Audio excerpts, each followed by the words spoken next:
Hey everyone, Luke here. Now before we get into the review, I just want to say a couple of things.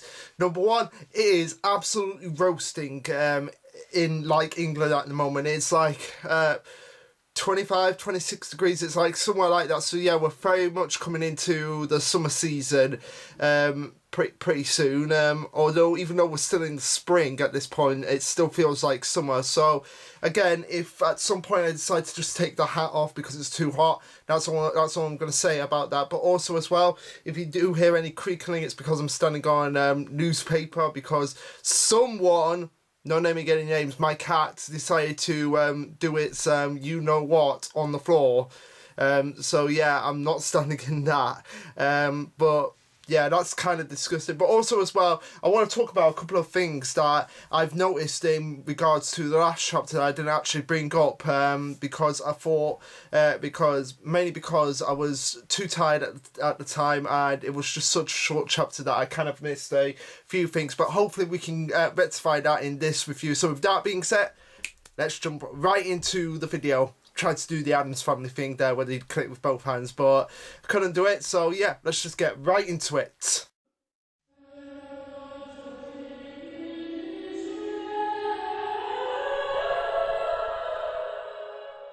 Oh, another thing I forgot to say, guys, is Happy Easter. Yeah, doing this on Easter Sunday, which is kind of unusual because normally when there's holidays I tend to take a break, but not today. No, the reason why I'm only doing this today is because really I've got other plans throughout the rest of the week, so like this is the only day that I can actually do the review. But also as well, a side note is that the next video for We Never Learn What's the Difference, I'll be doing episodes 3 and 4 together, because in all honesty episode 3 was a pretty good adaptation of the manga. I didn't see any major problems with it aside from a few little things that I'll get into in the video. But yeah, that'll be another double video, and I think that will probably be the standard moving forward for this point from We Never Learn, because it's so different from the Promised Neverland in terms of different genre and in terms of different structure that I feel like they'll probably adapt it more faithfully than what's happening with the Promised Neverland. But we'll soon see. But anyway, yeah, guys. So it's Happy Easter. I haven't really eaten my chocolates yet or anything like that. But afterwards, I'm gonna immediately after this, as I'm editing the video, I'm gonna be going and eating the chocolate. So yeah, let's just get back to the review. Alright, so this will be chapter 132, titled Assailing Criminals. Now, obviously, this is probably a reference to the fact that Norman's forces are like trying to overthrow the royal families, and the royal families are actually going to try and stop them, and also Emma and Ray going to actually the demon kids try and forge that promise. And it's interesting, there is a point in the chapter at the end where it seems confusing at first, but in all honesty, if you really think about it, it does make sense. But of course, we'll get into that when we get into it. But for now, let's get right into the review. Alright, so we pick up in the royal capital as the 5 royal grand families have all gathered together in front of the Queen, which is Lewis's sister, which I still cannot actually pronounce for the life of me. Regivali. I didn't even get an answer for that, but anyway, the servants, or the two on either side of the Queen, say, "Thank you for taking this journey. This time Her Majesty has gathered you here for the purpose of combating the thief and rebellion that has been happening of late." Obviously a reference to Emma, Ray and Norman, and how they're trying to rebel against the royal family and actually trying to overthrow it, although Norman more so than Emma and Ray. And I do like the angle of the panel where they're actually saying that how you have the five royal families both all bowing down to the Queen, and she's just there like sort of like towering over them, like just this towering monstrosity over them, which shows again just the absolute dominance she has over the demon world, because it has been confirmed that she is actually the queen of the demon world itself. And again, it's just showing just how much of a monstrosity she's actually going to be and how much of a threat she's going to be if she ever actually come in contact with Emma, which I'm fairly certain that she is actually going to do that, because because again that would actually give drive to her character, that this is the person that actually killed my brother and actually gave him a challenge. And rather than being like vengeful about it, she might actually think of it as like, so my brother, like my brother, who is probably stronger than me, was taken out by this person. I mean, it wasn't just them; it was a bunch of people. But there's one person who we actually saw as a threat to him, or a challenge, not as necessarily a threat, but more of a challenge to him. That maybe my brother may not have been able to take her down, but maybe I can take her down, and maybe I can give the challenge for her again that my brother actually gave her, and maybe we can actually test these humans themselves, because I can see her character sort of like being similar to Lewis in the sense that she's very respectful of her enemies in the same way that Lewis was respectful of Emma. I can see her being that way, or I can see her going through a way of like Alice in Wonderland's Queen of Hearts, where she's very like off with his head type of character. Now there's one demon that I actually want to talk about, because it's one that I actually completely glossed over when I was talking about the other characters, but also as well Lord Dozer, who you actually know is Luke's father. It was actually quite off. I've actually got the volume here of when Luke first actually appeared. It's on volume 8 here. So this is actually quite interesting, because if we actually go to the panel right here, where we see, right here, you see Luke right here. And you see him just sitting on a throne and having servants around him, and like just carrying, like sort of like how a king, like if you actually remember Recess, oh my god, that was actually a class cartoon. But he had King Bob on his throne, and you had his servants like just dragging him around. Again, it's similar here, and that kind of like got us clued up way back in Goldie Pond, like that Luke was actually of royal lineage, and he actually mentions his father when he's actually begging for Ginny, when he's actually trying to beg for his life, when he's actually cornered by Gillian or something like that. But yeah, it's quite interesting how they cleverly foreshadowed that just from a single like image of him just on a throne, and having subjects actually carrying around that he was actually of royal family, or of a royal lineage in that regard. Even though he wasn't particularly my favourite demon, it's still interesting to see these aspects and how much foreshadowing was made that while back. So as the Queen instructs them to raise their hands, we get her caption card, which reads Queen Regula Falima. Again, I don't know if that's how I'm pronouncing it right. I could actually be wrong. But also, this Duke right here, which is the one that I actually completely glossed over in the last review, Duke Iverk. It's actually interesting because when I was going through like looking on the Wikipedia for the Promised Neverland, I actually didn't notice this until I actually went back and looked at it. But this Duke, he's actually one of the first demons we were ever introduced to in the series. If you remember in chapter 7, and to give you a clue as well, I actually have again volume 1 right here. It's at the end of volume 1. Where you have all those demons like just sat at that table, and they're like, this will certainly please the demon god, and don't mess up the Typhery, which is what these demons have actually gathered for. Now they're actually having another Typhery, or Teferi, which is basically like the meal that's served to the god, the demon god. But anyway, going back to Duke Iverk, he's actually this demon right here. I didn't notice that at first until I actually went back and looked at it, but that's because his design here is a little bit different from his design right here. But again, it's interesting how you have these little cameos from characters, and that's sort of like on the back of your mind until you actually like go back and actually look at stuff and like, wait a minute, is this the same character? I didn't do that. I actually had to look this up and be like, oh my god, it really is the same character. So yeah, again, it's interesting how we got to see like a member of the royal family, a member of the 5 royal families before they were actually officially introduced, and it's quite interesting that we got that in that regard. But again, this is something that I should have gone into in the last review, so I'm actually happy that I was able to touch upon it in this review. So we get the tile page, which basically has all of them actually rising up as we see all these butterflies floating around everywhere, and we get the caption which reads, at the foot of the staircase, the curtain rises on, and I'm guessing like it's going to be the final stages of the final battle to determine the fate of Demon World and Human World. And we're going to be getting into Human World at the end of the chapter. But it's nice that we're actually getting a chapter focused explicitly on the demons for the most part, and I really like that because they're such a fascinating race, and there's a lot of stuff that we still don't know a lot about them. I mean, we know their origin now and how their society is structured, but again, we still don't know a lot about them as individuals, as opposed to how we would understand the humans. And I really would have liked it if there was like a what if Emma was actually a demon going around hunting the humans in this regard, like she was actually the protagonist but on the side of the demons. As they continue to discuss them, we see Lord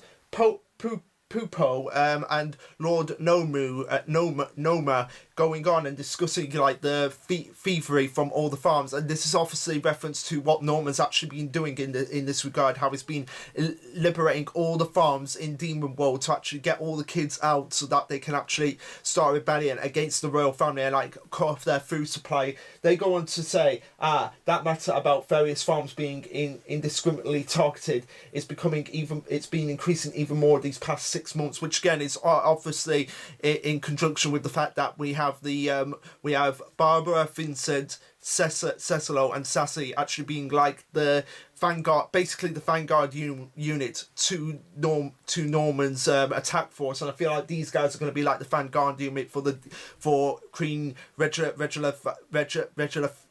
Queen Reginald family. Basically the Queen. I'm just gonna call her the Queen because that name is not. I'm not even gonna continue to pronounce that name. But yeah, basically, I feel like this is actually going to be the vanguard unit for the demon army, in the same way that Norman's allies, like his top 4 allies, are the vanguard unit for his army that he's actually building up at this point.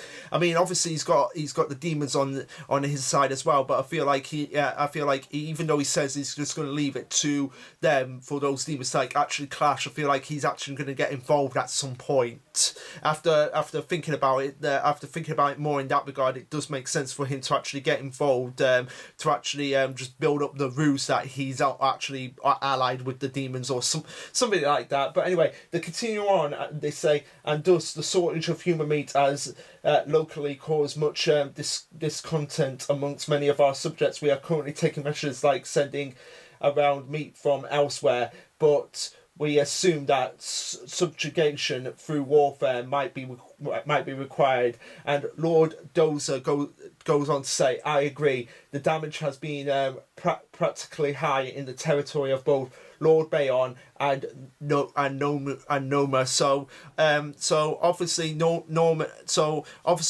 has like increased his like destruction in those areas, and it's pretty amazing to see just what damages Norman's actually done, to the point that they're actually thinking that maybe extreme measures might have to be taken in this regard. And this is where we see some like discomfort amongst the ranks, as we see Lord Dozer go on to say, my deepest condolences for your misfortune, as Lord Nomus goes, how shameless, he's getting on my nerves. So again, it's like I love the personalities that these demons are actually displaying, especially Lord Dozer, who's pretty much the personality that his son actually has. Like he thought, like he's completely smug about things. He's like, oh, my deepest condolences for you.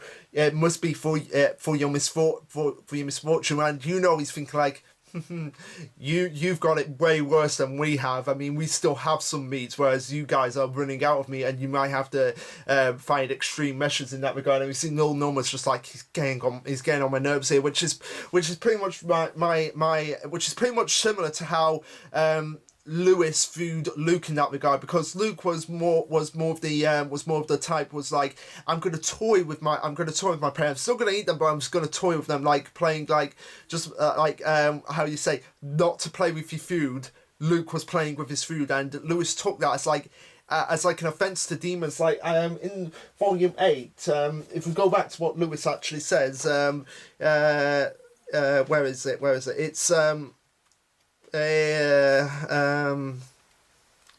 Like, yeah, here it is. It's like Luke is actually has actually found Monica, Jake, and Theo at this point before Emma actually comes in and tries to kill him. It's like, I'll give you 10 seconds. Choose one amongst the three of you who will be chased and hunted by me. Once you decide, the other two can go. And then Lewis is like playing silly games, so immature. He's going to hunt and kill all three of them anyway. If you're going to hunt a fierce tiger, where is the joy in hunting a scared rabbit? So dull.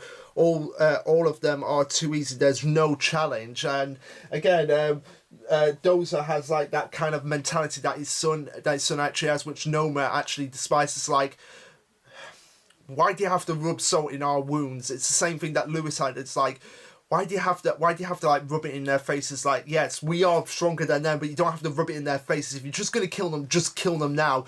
And even then, they're not a challenge as well. So why even bother with them? It's the same thing here, and I love that about the personalities and just like the dynamic that they play off with each other. Even though it's a brief moment, it's just like you can see like just like the smugness on Dozer's face, and I really hope he gets the same treatment that his son actually did in that regard, in the sense that he feels like he's almighty, and then all of a sudden all his subjects there, and he's the last one standing, he's cornered and backed up, and there's nothing he can do.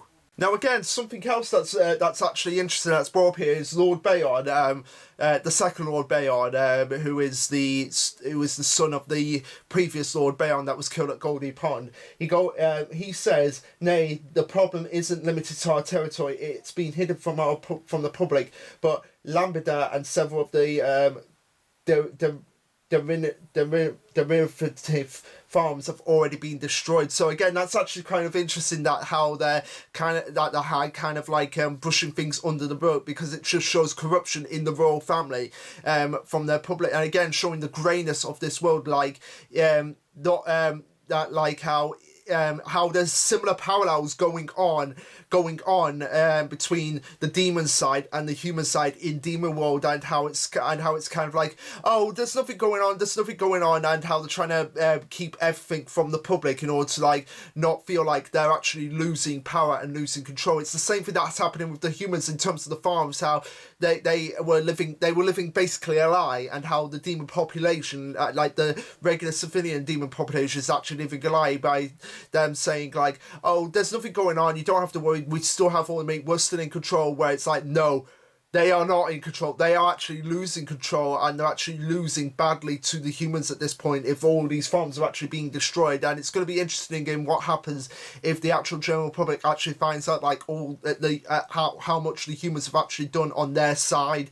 But again, I just wanted to bring that up because it shows like an interesting parallel between the humans and between the demons and the humans, and how they have very similar societal structures, and down to the point of how they have something that's actually being hidden from the general public. Lord Bayon goes on to say, "The damages inflicted on Her Majesty and you, dear friends, is not some trifle matter, is it?" As Lord Ivok goes on to confirm that Bayon is right, and the grave truth is that their tricks seem to be working, as they are interested in what he's actually saying at this point, before he goes on to say, "It's almost as if they have full knowledge of the layout and security with absolutely no faults. To go so far as to attack the high intelligence yielding farms such as Lambert, they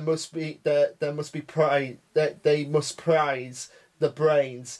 It is the doing of the new thief rebels." Obviously, again, a reference to they're referring to what Norman's actually been doing, how he's been liberating these farms, and how he's taken up the mantle of William Minerva. And I wonder if they're actually if when they find out what Norman actually is, how he's a premier good from Gracefield House, how much they'll actually go after him and back him into a corner where he could potentially get a lot of the kids actually killed, and just by itself. So it's just actually him and a few other survivors. So it's actually him, Don, Gilda, and possibly his four other comrades, and that might actually lose some faith in him if they actually find out that, oh, the guy that's actually been doing this, he's a Gracefield Premier Good, and he's got a lot of them in one East to kill swarm. That wouldn't be surprising if that actually happened, and it would actually become a real eye opener for Norman at this point, of how he's been so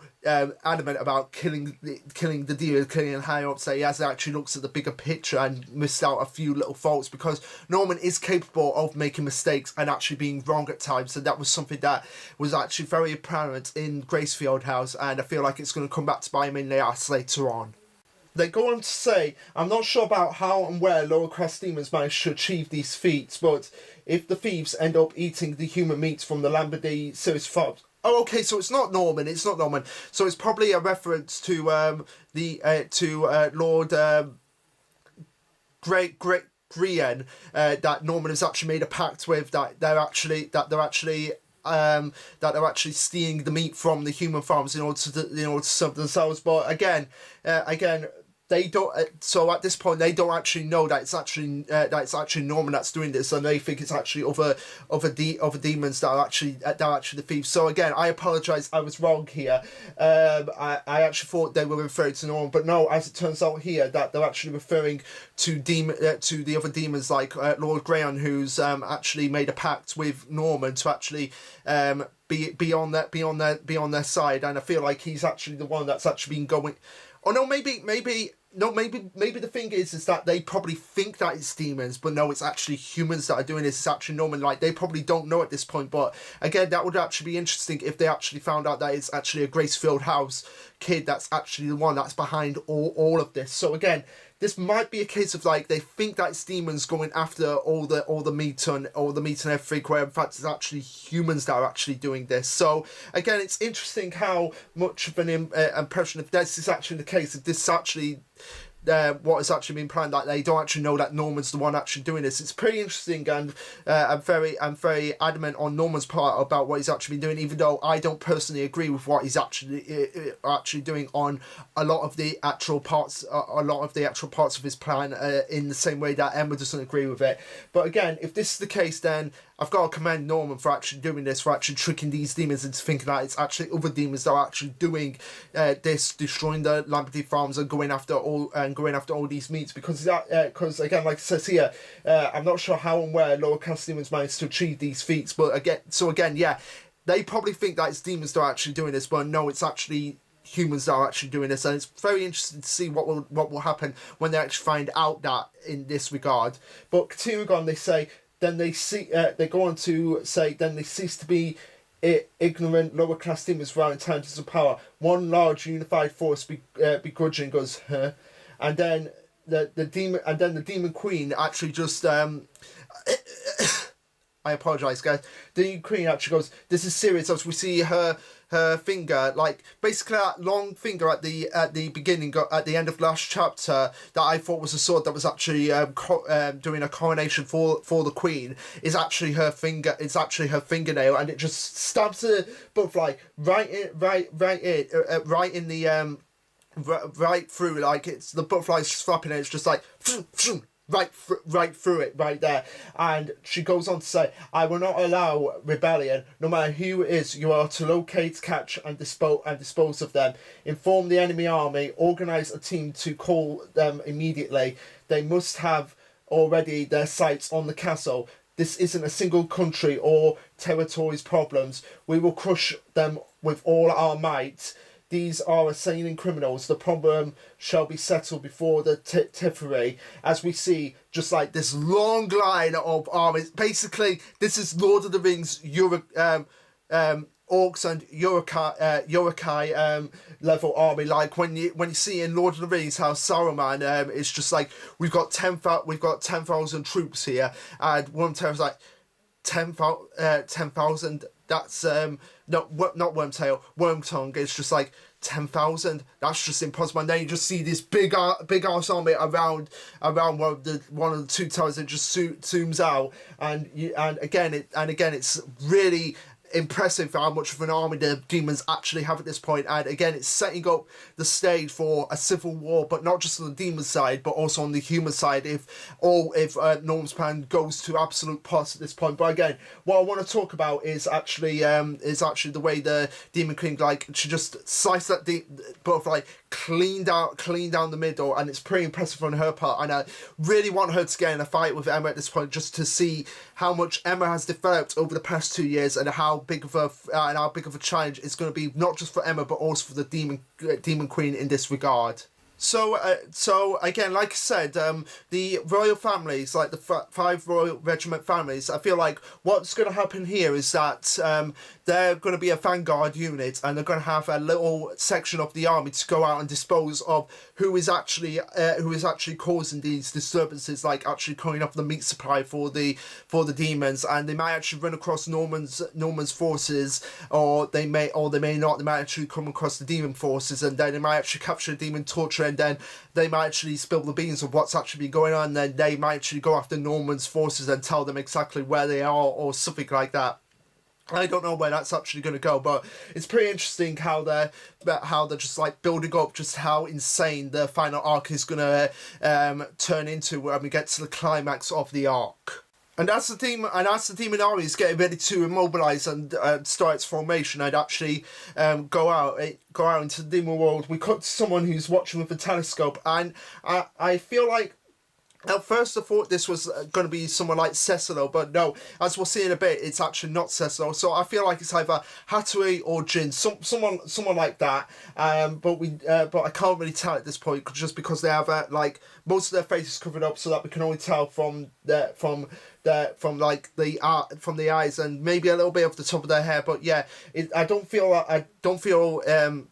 I feel like it's more going to be like Hattori or Jin, but I'm leaning more towards Jin because he's much more of the taller one, and this guy looks pretty tall. But anyway, I could be entirely wrong at this point. But anyway, there's an owl outside. Now, the owls in the series are sort of like a communication tool. Like, it's if you look back on William Minerva's books, they actually the actual symbol for William Minerva was an owl. You had owls that were basically as spies when Andrew was attacking the base. And while we see owls as sort of like messengers, so they're kind of like the communication tool, in the same way like how owls were the communication tool in the Harry Potter world.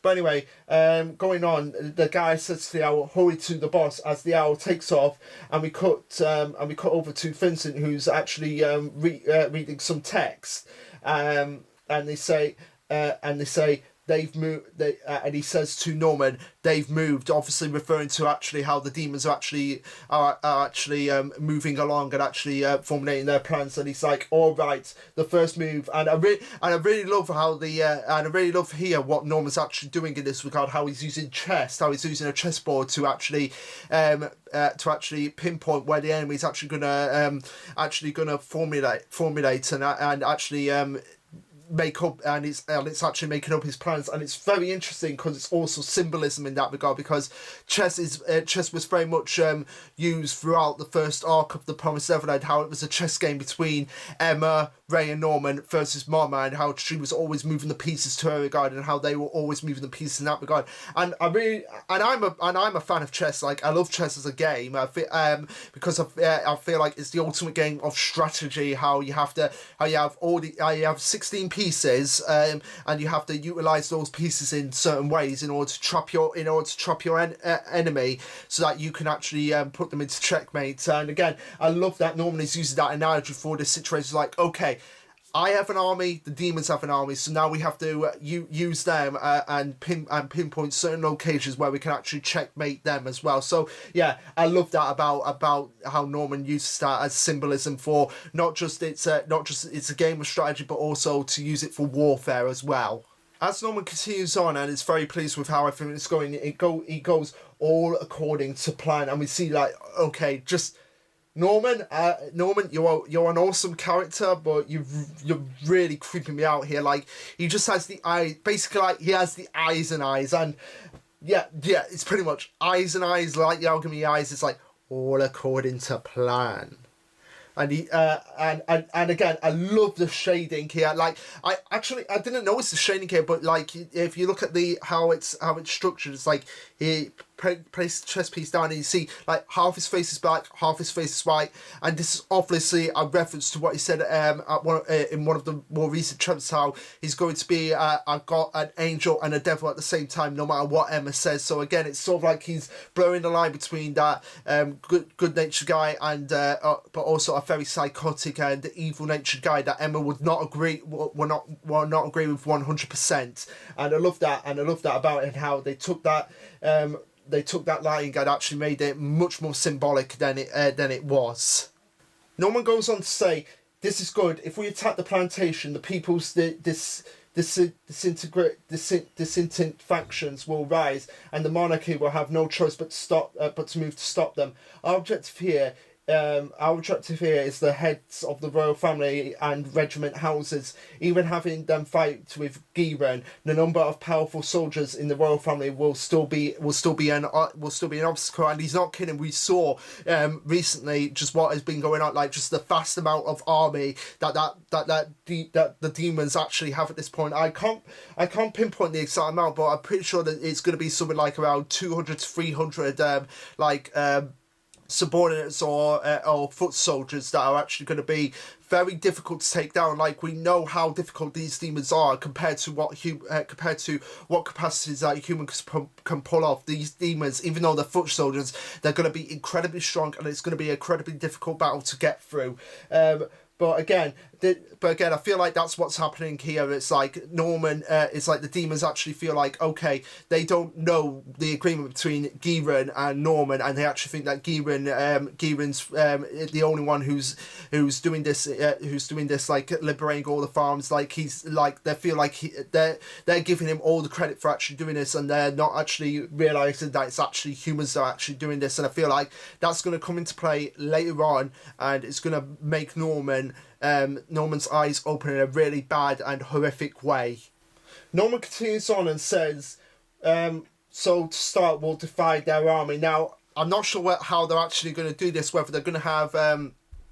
No, we actually do find out how this is actually going to happen, but we don't actually know the full details in this, so we'll get into that when we get into it. But anyway, continuing on, Cecil goes, "The demons will target us robbers, but that's all of us." And Vincent confirms that they think that Lombardy and the other plantations are being destroyed by the work of demons. So yeah, that's what I feel, that's what I assume was going on. That they think that because they think that Lombardy and all the other plantations are being destroyed by demons. They think, and it's going to be interesting again to find out exactly how they're going to react when they find out, oh no, it's not actually demons that have been doing this, it's actually humans that have been doing this. And I feel like they'll actually come to realize that we shouldn't be underestimating these demons, these humans in this regard. If they've been this strong to not only destroy these farms but also to fool us into thinking that it was actually demons that were doing this, that's going to actually change. That's actually going to make them think about, okay, now the tables are turned. Now it's getting interesting. Now it's seeming like how it was 1,000 years ago. But anyway, continuing on, they go on. Norman goes on to say, "This is all thanks to Sami's work back when we destroyed Lombardy, and because of the locations of the plantations we attacked, the demons are still searching for our hideouts, and they're gonna find it. They will find it eventually, and a lot of the kids will actually die. I feel like a lot of the kids are actually going to die, and it's going to be a complete wake-up call, not just for Norman, but for Barbara, Cecil, Vincent, and Sassy. It's going to be a complete wake-up call for them, that even though they feel like they're in the dominant portion at this point because they've actually been able to fool these demons, it's they're actually going to be if and when these kids actually do get killed, it's going to be like, oh, and that will probably result in a lot of kids actually getting divided and actually getting separated and getting killed if the hideout is actually destroyed in that regard. It might actually result in a lot of kids actually getting separated from each other and actually getting picked off one by one in that regard, until there's only a select few left that will probably actually carry the series right through to the end at that point. And it will also make Norman question, like, am I truly worthy to be a leader? That would actually be great character development for Norman if a lot of the kids actually died, and if all his forces, like if Vincent, Cecil, Sassy, and Barbara all actually died, that would actually be a complete wake-up call for him in this regard, thinking like, am I worthy to call myself a god? And everyone would just be like, Norman, you are not a god. Wake up. And then it'll probably come back to Emma's side in that regard and think like, you're right, Emma. I'm sorry that I was very distant on all of this, and he'll probably actually listen to Emma at this point, and actually get him out, get his confidence back up to actually be on equal footing with both her and Ray. And we're going to get into Emma at the end of the chapter because there's something that happens that I feel like really needs to be addressed. Because before it was confusing for me, but when I went actually back and forth about it, it's like, okay, this actually does make sense. Vince goes on to have like a really cocky moment, and they're like. They're still searching for the hideout, but yes, without even knowing that they're baited by the boss. And again, this very cocky attitude is probably going to come back to bite them in the arse later on.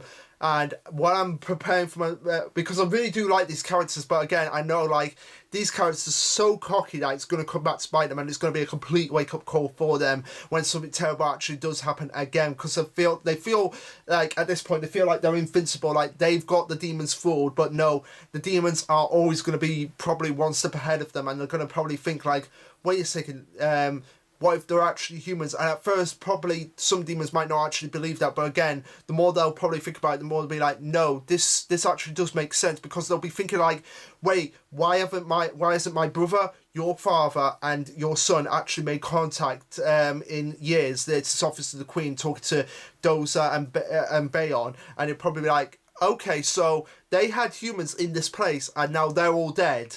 So they'll probably piece put two and two together and put the pieces together and be like, okay, so it's humans that have been doing this, not demons. And again, it might lead to something completely horrific happening. But anyway, that's for later. Let's just continue on with this. Norman says, where this hideout is will not come to light. The demon soldiers will be heading for someplace else. And Norman, don't get too cocky there, because that's something that happened with the hideout where Emma, Hugo, and Lucas and all the family were for 2 years. Like, even though they thought they were safe for 2 years, they were still found out eventually, and some demons are probably eventually going to find out at some point in the future. They're actually going to find out. But anyway, continuing on, he goes on to say, if more of the Lambert series of farms are eaten, the royals will surely dispatch the maximum amount of troops, and that's okay. The soldiers will not be able to touch us. The Taffery is also drawing near, the festival where the royal family and 5 regimental houses will all gather in one place in the royal city, though I'm sure this year's Taffery will be a unique case with much more security.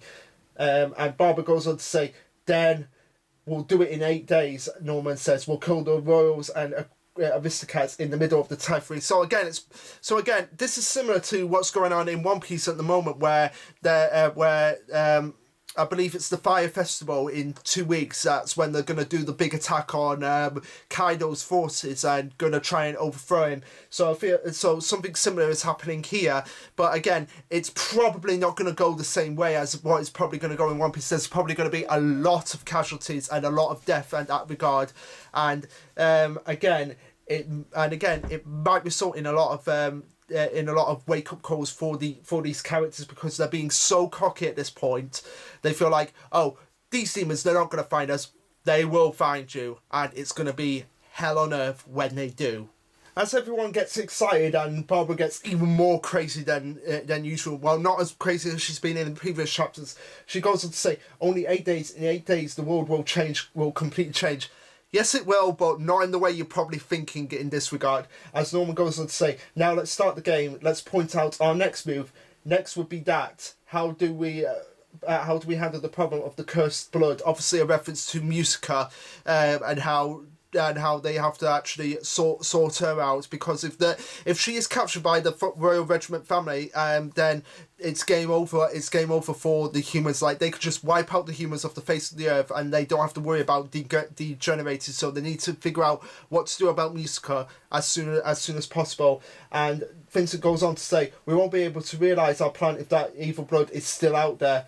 And Cecil's like, what are we going to do, boss? And he actually thinks of something, and it's like, of course, it's already been thought about. As we cut back to Don and Gilda, with Hatsui going, the boss is calling for you. So what I really like about this is that it's kind of like addressing the problem that I had with the last chapter, and it's actually giving them focus and giving them screen time, and it's kind of like splitting between, like, okay, we've got Emma and Ray going off and doing their thing. Now we can see what Norman and his forces are doing, and we get to see the demon forces, and we get like these various stories that are like intertwined with each other, and how they're gonna play off each other. And I really like that about what they're actually doing here. So they kind of address my problem, and it's not just going to be all Emma and Ray. It's going to like actually focus, like, okay, we've got the demons, now we've got Norman, and now we've got Emma and Ray, and I really like that about it.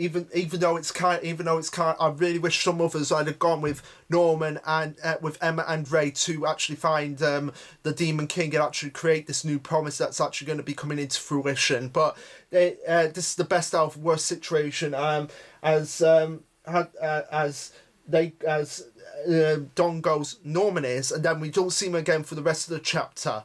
Now, in terms of what I think is going to happen, I feel like Norman is going to get Don, Gilda, and a few others from Emma's forces to actually go out and find Sondra and Musica and do something. I don't know what they're going to do, so that's something we'll just have to wait and see. But anyway, continuing on, we cut back to Emma and Ray, and this is the final part of the chapter, and this is something that I really wanted to talk about, as we get like shocked looks on their faces, like, what the fuck, what's this, what's going on? And I really like how we didn't like just like cut, we just like saw that blinding flashlight, and we didn't see Emma and Ray for like a good 10 chapters after this point. Like, we're just getting right back into this. Ray goes, hey Emma, we were heading out to the Seven Walls, right? As Emma goes, yeah, and we opened the door to the entrance, right? Yeah. Then the place is past the door, right? Yeah. Wasn't the mirror on the ceiling pitch black? What the hell is this? I don't know. What could this mean? And then we see the big reveal at the end of the chapter that they're back at Gracefield House.